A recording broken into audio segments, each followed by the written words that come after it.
Hello दोस्तों, welcome back to my channel. और आज मैं लाई हूँ आप लोग के लिए यूपीएससी मेंस आंसर राइटिंग। और ये प्रैक्टिस आंसर राइटिंग क्वेश्चन जो है प्रीवियस ईयर का सॉल्व हो रहा है। 2022 का क्वेश्चन है और क्वेश्चन यहाँ दिया गया है जिसको हम अंदर सॉल्व करेंगे। तो ये पेपर 2 है, GS1, जिसमें क्वेश्चन है भारतीय विरासत संस्कृति, मतलब आर्ट एंड कल्चर, हिस्ट्री और भूगोल और सोसाइटी से होता है। तो इसमें पहला क्वेश्चन है, यह स्पष्ट है कि मध्यकालीन भारतीय चित्रकला की विशिष्टता उस दौर के सामाजिक सामाजिक जीवन का प्रतिनिधित्व करती है। तो 150 शब्द और 10 अंक का एक क्वेश्चन है। तो यहाँ पर इंग्लिश में भी दिया है, it is clear that the speciality of the medieval Indian painting is the representation of the social life of the period। तो 150 वर्ड 10 मार्क्स। तो इसको हम सॉल्व करते हैं। तो इंट्रो लिखेंगे छोटा सा।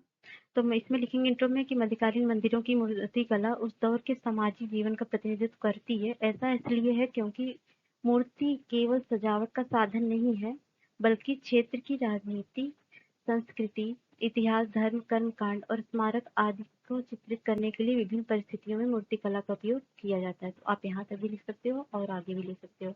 मूर्ति कला समय और स्थान के साथ बदलती रहती है।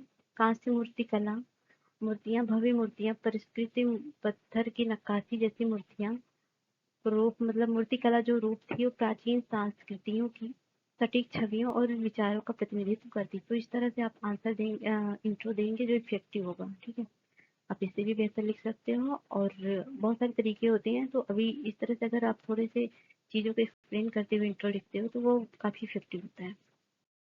तो मेन बॉडी में लिखेंगे, पॉइंट वाइज लिखेंगे क्योंकि 150 वर्ड में लिखना है तो टाइम बहुत कम होता है। सबसे प्रचलित संदेशों में से एक है कि मूर्ति धर्म के विभिन्न रूपों में सभ्यता के विकास के बारे में बताती है। तो मूर्ति जो होता है सभ्यता के विकास के बारे में बताती है। और सेकंड पॉइंट में बौद्ध धर्म के प्रारंभिक चरण के दौरान बुद्ध को प्रतीकात्मक रूप से पद चिन्हों, स्तूप, कमल सिंहासन और चक्र आदि के माध्यम से चित्रित किया गया है। तो ये भी मूर्ति कला का उदाहरण है। मूर्तिकला या तो साधारण पूजा या सम्मान का संकेत देती है या कभी-कभी जीवन की घटनाओं की ऐतिहासिकता को दर्शाती है।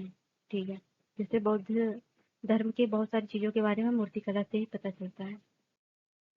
तो जातक कथाएं भी मूर्तिकला के लिए समान रूप से महत्वपूर्ण थी। संपूर्ण बौद्ध कला में धर्म चक्र प्रतिनिधित्व के रूप में चक्र की आकृति महत्वपूर्ण हो जाती है।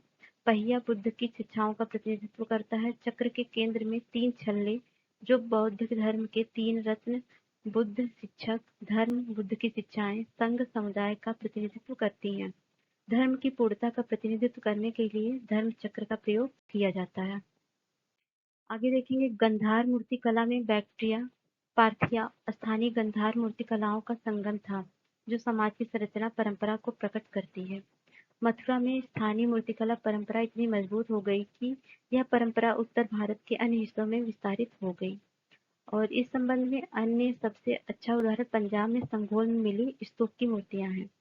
मथुरा में वैष्णव और शैव धर्म की चित्र भी पाए जाते हैं। यह समाज की धार्मिक विश्वास का प्रतिनिधित्व करता है।